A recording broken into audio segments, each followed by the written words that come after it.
Hey there, comic friends. I'm Travis, and it's Talking Comics. We're going to talk some comics. These are comics for the week of November 27th, 2024. Last week of November. Apologize in advance for my somewhat froggy voice.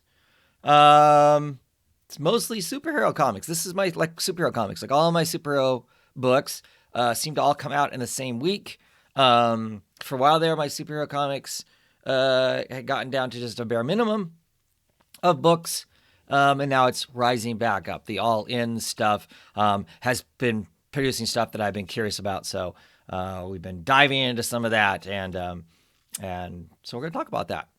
In no particular order. Well, these are somewhat in order. I think I put all the superhero books basically at the beginning, and the couple that are not superhero books at the end. Anyway, so right off the bat, we'll talk about Nightwing. This is issue number 120. Dan Waters, written, Dexter Soy on art. City Under Siege. This is the second issue of our new creative team. I like the story. I'm interested in the story. I'm still coming to terms with the art. It still has moments in it that I don't care for. I mean, the action stuff is cool. I don't know. Like I said before, I had problems putting my finger on it. Have problems with my finger on it this time too. Exactly what it is. Like I said, I'm enjoying the story. I like some of the aspects that are on there. There are a couple moments that it felt like I was a little too nail on the head. I also feel like there's, I don't know. I'm not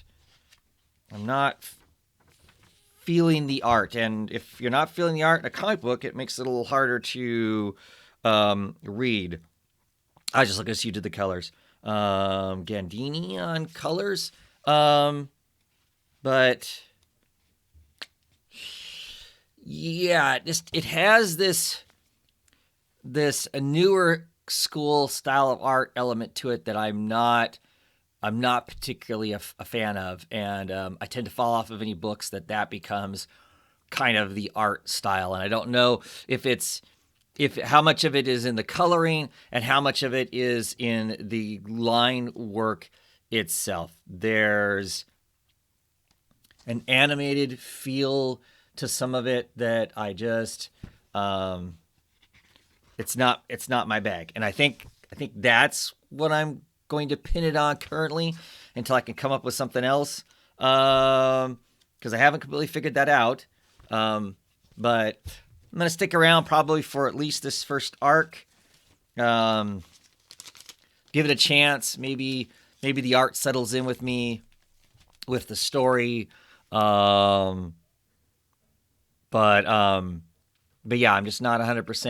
I'm not 100% on board with the new Nightwing, and that's not comparing it to the last creative team, their work, their whatever. I mean, because this is different, and so therefore I have to look at it and think of it on its own merits, and that's what I'm doing. I'm not lamenting what was before. I enjoyed that, but I was also happy to move on to to something else. The tone of the book I'm fine with. It's clearly a more take a lot more of the stuff that's going on. Feels a lot more serious. It's not a joy book. The other book felt like a joy book even when stuff was going rough. It felt like a joy book. This doesn't. It takes itself serious, and feels like it has weight. Feels like it has potential. I'm having a hard time navigating through that art, as I've said. Next up, we have Detective Comics issue. What is that? 1091. This is the second issue of the new creative team on Detective Comics, and I am really, really digging Detective Comics. Really enjoyed it before. this is just a great Batman book. I like the story that Tom Taylor is telling you here. You know, Batman. Considering his longevity, considering you know, what's it going to be like? As he's getting older, some of the stuff's getting harder and harder to do. And if he can get this treatment that makes that easier, why wouldn't he do it? But there's also the question of, he questions immortality, and if he outlasts other stuff, how does that work? If he has a brief conversation with Superman, because he's the closest person he can think of to basically gonna live forever or gonna outlast all of his loved ones and whatnot. Superman has some interesting thoughts on that I thought were really cool. One being the line of work they're in. What are the chances that they really do outlive all of their loved ones? Which was a pretty heavy statement. But I really enjoyed that. That was some interesting stuff and whatnot. I thought we were going to keep dipping back into the past, into what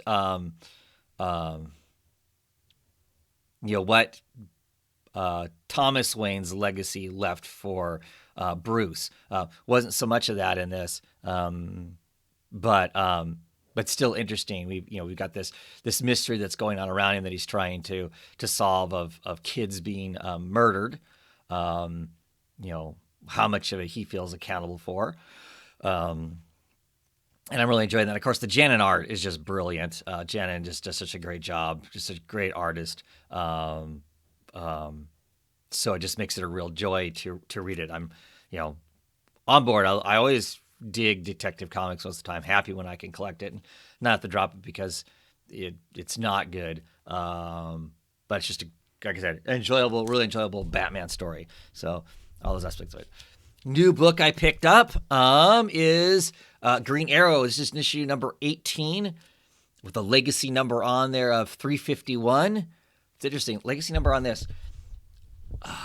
Nightwing doesn't have a legacy number on it, though.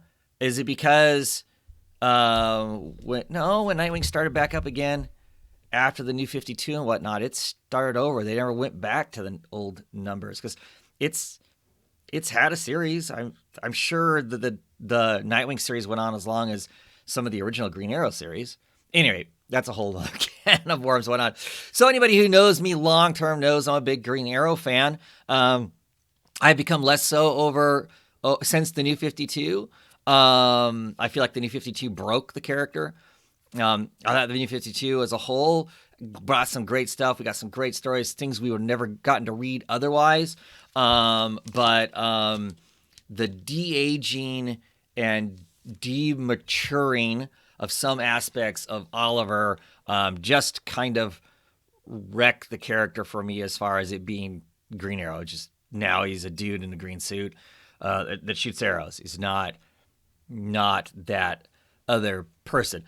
They're slowly moving him back to that. It feels like he's got a little more age, a little more maturity. And I use the word maturity very careful because even the old Ollie was pretty immature about like relationship type stuff and that sort of things, which is some of the things I actually liked about the character. He definitely had his flaws, had his righteous moments, but also had his flaws. So I tried when this book first started out, with Williams writing it. I tried reading it then. I did not care for it. I didn't feel like a Green Arrow book at all in pretty much any aspect other than he was wearing the suit and shooting arrows, because they had him time hopping and a bunch of other weird stuff that I didn't care for. I hear there was a new team coming on the book, and it was going to be more grounded back to what the what the kind of feels like what the character should be about. So I jumped back on, tried Green Arrow.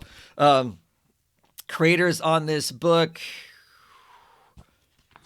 See if I can find the title page right off the bat. So it's written by Chris Condon and art by Montos, single name Montos, and colors by Adorio Lucas, and of course, wonderful letters by Hassan. So I like the cover, that nice, the bigger mustache, because mustache is important, you know. Um, Bigger beard, excited by that. So I start out with, I really like the art at the beginning of it. For some interesting stuff, I'm like, ooh, this is has kind of a gritty feel to it.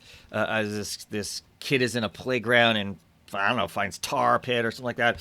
You can see this great shot as we cut underground, and there's these barrels that have been buried and are leaking, and they're leaking from underneath what is like a school or a playground, or the playground in a school. And then we get into our typical nightlife in Star City, with Green Arrow saving the day. So I like the story. It addresses kind of the in a positive way, addresses the kind of typical type stuff that Green Arrow gets himself involved in. There's some CEOs that have been murdered, and he's investigating that. He bumps into the local police force. They have a somewhat adversarial but also beneficial relationship. Looks like it might be going to happen there. Like I said, that's all that kind of stuff. I actually enjoy that. I like some of the tropes of superhero comics. That's why I continue to read them, because otherwise it would drive me crazy. What's weird is in some places the art is really cool, and in other places it like it's barely there. So I like the idea of it. It's just some of it's executed well, and some of it isn't executed so well. I'm not sure if it's all how much of it is the line work issue and how much of it is the choosing of color, or how the color is laid down. Not the color itself, but how the color is laid down. So I'm on board for a few issues and whatnot. His mustache is inconsistent. Can I do lots of up close on face? Probably needs to be consistent. Like I said, there are aspects I liked of it, and there were other panels that I'm like, I'm sure what's 100% what's going on here. This sound effect, this tick tick. I don't know. Is that sound effect supposed to be him pulling? Because it's here too. So it must be that's the sound effect of him pulling the bow back, which to me is weird that his bow would be that kind of noisy, that it creaks. Because see, there it is again. There it is again. So that must be they're using that sound effect to the pulling of the bow. I don't know. That seems odd to me. Anyway, as a whole, I enjoyed it. It feels like a Green Arrow book. Now it's just a matter of can the creators give us a polished book. And I'm looking forward to that. I'll be checking it out for a while. Happy to be back on a Green Arrow book. Like I said, the basics, kind of some of the basics anyway. We'll see when he gets into the relationship type stuff and that thing as to where we're at, as far as Ollie being Ollie, kind of a deal. If we move far enough away from the Arrowverse, which I had fun with the TV show and whatnot, but if we move far enough away from that he can go back to being his own character and less mirrored of like the TV show and the elements of the TV show. So next up, we have issue number 1 of Black Canary, Best of the Best. I was super excited about this. Really, really love Black Canary. It's a character I really enjoy. I definitely enjoy her own, the whole, relationship thing there and whatnot, which gets mentioned in this issue. So this is Tom King and Ryan Sook on it with Dave Stewart on colors. Rockstar creators. Had no idea really what this book was going to be. I saw the creators, saw it was Black Canary. I'm like, this is a no-brainer. Whatever the story is going to be, I'll be along for the ride because I'm going to enjoy it because it's going to look lovely. By and large, with the exception of a few books, smartly written, and of course, it's going to be wonderfully colored by Mr. Stewart. So the premise is Black Canary is doing a not just nationally televised, but world televised, not even world televised, universe televised. This is actually being projected out to multiple planets throughout the universe, fight between her and Lady Shiva to see who truly is the best hand-to-hand combat person. The rules are simple. No powers. Each round is 6 minutes. The break between rounds is 2. There is no TKO. It is fight until someone gives up. And that's what we're going to get in here. So we get that along with the story of, in this issue of, of Black Canary traveling to her hometown in the state of Washington, and meeting up with her mother, who is the original Black Canary. Let's see, the art is awesome. Our fighting Lady Shiva, assassins, heroes, hero, Black Canary. Really digging that Black Canary costume. She meets up with her mom. You're kind of wondering why would Black Canary even be doing this. We get some interesting conversations with her mom. Get some of the conflict with her mother. Has some conversations there. We find out that mom is sick. I think it's kind of implied that she has cancer. The fight starts. By and large, Black Canary is getting her keister handed to her. There's this great 2-page spread of a whole bunch of the heroes, and somebody's asking Ollie, why is she's one of us, why is she doing this? And of course he's like, I don't know what she's doing. But it's a great shot of just a bunch of heroes that all gathered together to watch this crazy fight. It's going to be interesting. It's going to be interesting to see because at the end of it, we get kind of the implication as to why she is doing this fight. I do not know how many issues this thing is, but whatever. I'm down for it. By the end of it, largely Black Canary is a punching bag in this. There's also an implied we know how the fight's going to go because Black Canary is making a deal with somebody. And so that's going to be interesting to see what exactly comes of that, that conversation that she's going to have, I would assume, with herself, as to how she's going to make this all work for what she wants.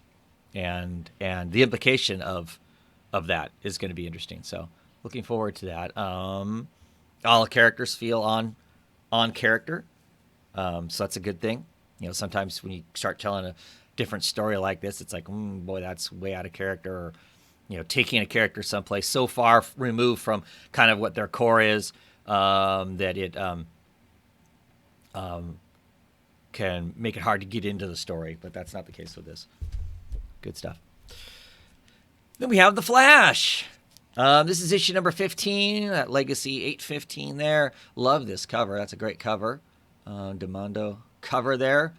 All the different aspects that's going on with Flash right now in the story. The story is okay. I'm starting to have problems with it. It's starting to feel a little too cute. And it's not like I have anything against cute. I like cute moments. And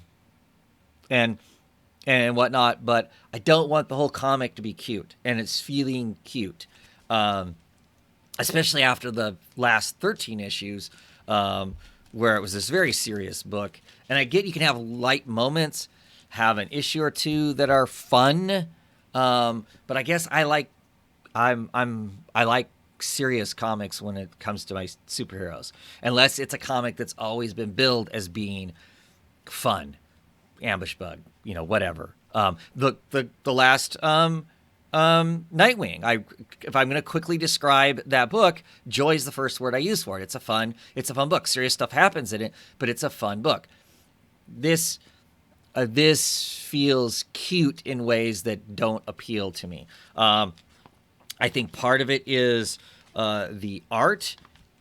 Once again, not my style. I'm trying to find the full name of the artist for the book, and see if I can say it. So it's still written by Simon Spurrier, which I love. Simon Spurrier, Vasco Georgiev,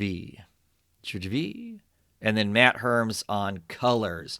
And I like him dealing with his family. I like his, I like his daughter. She's awesome. She's this busybody into a bunch of stuff.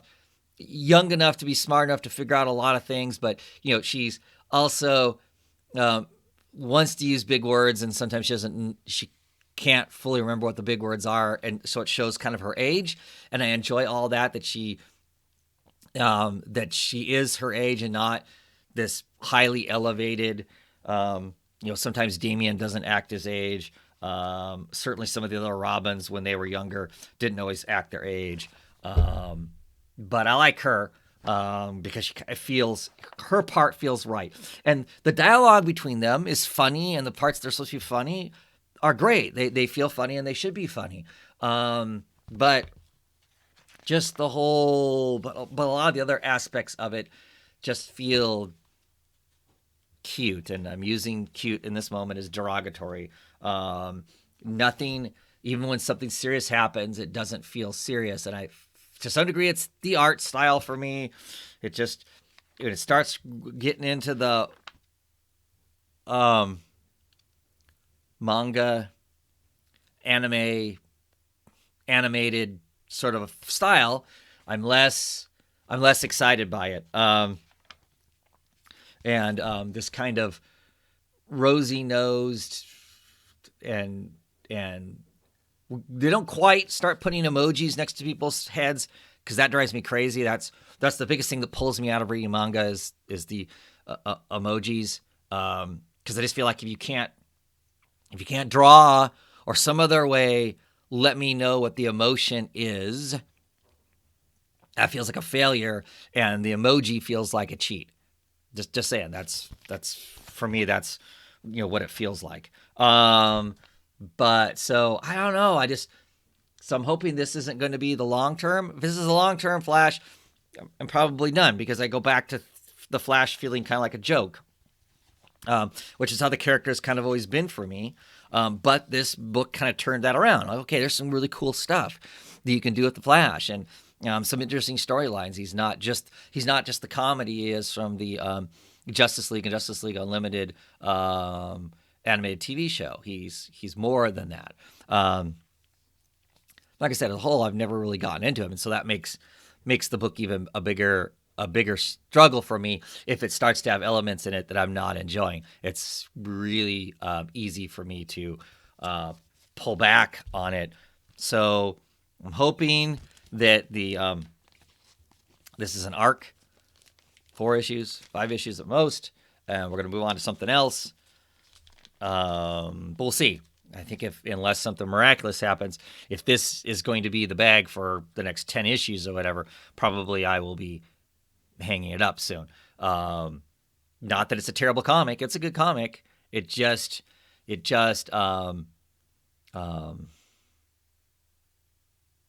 I'm not enjoying it, I guess is what I'm saying.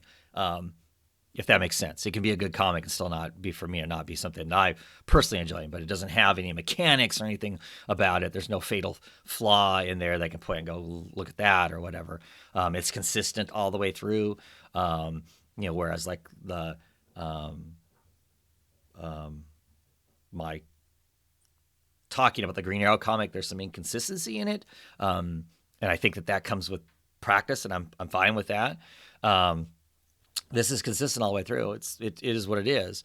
It's just not my thing. So, we'll see. This, I guess, what this is it feels more like a comic I give to my 10 to 13-year-old. They get a real kick out of it because it has that kind of a youngerness to it that, and I'm an old gray-haired guy. I guess, I don't know. It's just not my bag. Next up, we have Wonder Woman, or Absolute Wonder Woman, issue number 2. Still really digging this book. Kelly Thompson written, Hayden Sherman art, Jody Belair on colors. This issue is just wonderful. The art, once again, screams. I love this young, unmade up Diana finding. This is the retelling of finding Steve on their little island. The Kraken snatching him away, and she having to Hydra is what she called it, having to deal with that. But yeah, she fights this thing. I love this new lasso. It is wicked instead of being a lasso of truth. That it basically it's called Nemesis, and it basically gathers all of your sins and lays them on you when you get wrapped up in it. So it burns you like a son of a gun based on how terrible your sins are. That's cool. Like that. I love these 2 panels. This, she's done with the fight. There she is looking all tough and whatnot. And here comes Steve saying her name, and the bigger open, wonderful blue eyes. Clearly there's a thing. We get the implication there's a thing. See here, she has those wonderful blue eyes. Just really, and I'm like thinking, man, these eyes are just amazing. And then of course he mentions her eyes later on, which I'm like, oh, that's really good that they managed to be able to draw these eyes and then make them, hey, not only we as the reader, or at least me as the reader, really notice these eyes. Then they mention there's a purpose. Those eyes have been made that way. That's really good storytelling. So we get this whole interesting, oh yeah, you're in hell, Steve. Oh, him freaking out of the fact that he thought he was a good guy and good guys shouldn't end up in hell. And she kind of says, well, I kind of believe that some people aren't where they're supposed to be. Kind of a deal. But some wonderful elements. She shows up, she deals with the military. The military kind of wants to put her into place. And she's like, look, we can roll together or you can just get out of my way because I'm doing what I'm going to do, kind of stuff. And I love all those aspects. The end of this has lots of gravity to it, lots of weight, lots of heaviness. All things I really, really enjoyed. Just cool, gorgeous book. Hayden Sherman, they are just rocking it. I mean, they really, really are. So cool stuff. 3 more issues because it's 5 issues. And I'm looking forward to every single one of them. It's just good stuff. Okay, next up we have Grommets. This is issue number 6 of 7. One more issue after this. Oh, everybody gets the hell beat out of them in this issue, and then we're going to get some of the aftermath, some great emotional storytelling. The book's been kind of fun and funny. It's had some moments, but a lot of it's just been kind of a laugh along with the, with 80s skater punks. And this has some heaviness of the storytelling of, what their situation is. Some of them are moving away. Some of them are basically losing the adults in their life that it was a struggle, but at least it was some consistency, and it's just going to get worse. It kind of ends on those notes, that, oh no, one person's moving away, but they have parents that marginally pay attention to them, and the other is basically being left in a home with a person who's starting to suffer dementia and not good aspects after that. But there's some good moments, some really good moments. I'm really getting a kick out of this book. I'm looking forward to the last issue, whatever it has to tell for us. This has just been kind of a fun slice of life, sort of a book. And some great art that Brett Parsons and Mirando Denisino just doing some really good stuff in it. Oh, Napalm Lullaby is back, issue 7. We got all excited there towards the end of the last couple issues as the book, the ideas, all that started to feel like it was coming together, and whatnot. And maybe it's been too long since I've read those last couple issues, or I don't remember it well enough. This issue kind of threw me. It's the brother living a different life, so I don't know if he's in like his sister's dream world. He's in this place. It's kind of a tranquil by and large. He's a reporter, just report on stuff he shouldn't. Then like grandpa comes and rescues him, so I'm not sure it was a dream to be rescued from. But like some little safe spot that wasn't how the real world operates, and now he's chucked into the real world with Super Grandpa. I don't know.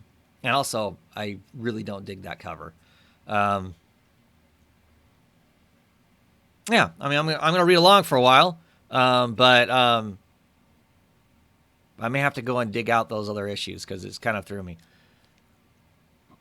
I don't remember it. I thought really, really bad stuff was happening in it, and so it feels like this is all not real, but towards the end of it, feels like it might be real.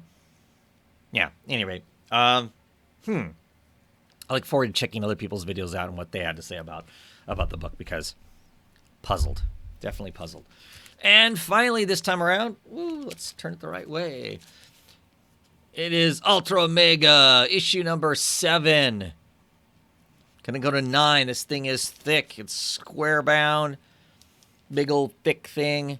It's at least 2 issues, if not 3 issues of what everybody else is selling for a comic book. Yeah, it's got a bigger price tag on it, $7.99. Well worth it. The art in it is just incredible. James Herron is just, his art is just kinetic in such a wonderful way. Just really, really dig it. We're getting closer to the apex of insanity in this. We're fighting the Kaiju here. All kinds of craziness. The alarms have gone off. The city is in complete chaos. All of these citizens are puffed up in their protective bubble suits, and they're rolling and getting sucked down into these underground, what seems to be an underground emergency bunker that they're hiding in. We find out in this issue that bunker isn't safe, that they're actually ammunition. There's a kaiju that picks up this big giant machine gun, and it's got a vacuum suck on it. And it's sucking the people out of we're all puffed up, sucking them out of their bunkers and into the gun and being shot as ammunition. And when they're hitting, they're exploding and turning into more of these crazy kaiju to fight this alien creature that's come down that we're not sure exactly how that all part's gonna play out. And then our hero, who has just, he's fighting the entire town, has gotten the hell beat out of him, running away. The little voice in his head is like freaking out because he's running away. What kind of coward are you to run away? You can't fight the whole city. He ends up getting himself finding a person, a Zen Buddha type guy who's going to train him. It's hilarious, the dialogue with him, because his face is so beat up, his lips are so swollen and terrible that, of course, he can't talk right. So the conversations are funny. And he's debating on whether or not he's going to do this training. He can see off in the distance this alien being has come down that basically, I don't know, beats the kaiju or whatever. But there's going to be giant chaos that's happening. 2 more issues of this left.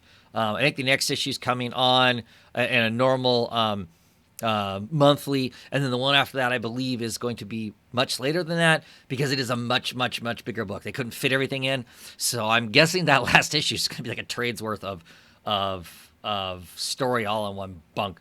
But just really, really dig this book. It's just so visually, for me, it's all about the art. It's just so visually stunning. Just the stuff that's going on in it.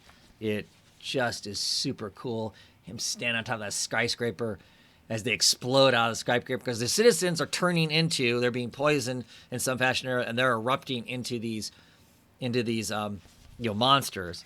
It's either that or they were always these monsters and they were hibernating and now they're breaking out. But there's just a lot of really cool and crazy elements happen in this thing.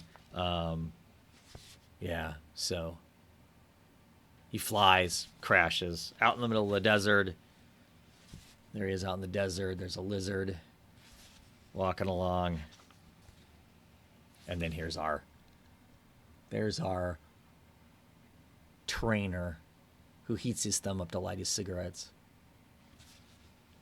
But just some really cool stuff going on, and it gets some interesting memory type stuff going on, and just really visually really cool. Yeah, here's our Queen Kaiju with a gun, and the gun shooting out all the citizens. Anyway, just really dug it. Lots of fun. That's my final book for this week. Hopefully, I'm able to get my books haven't come yet. Hopefully, they'll come early in the week, and I can get them read in time to talk again about them on Sunday. Until then, everybody, have a great one.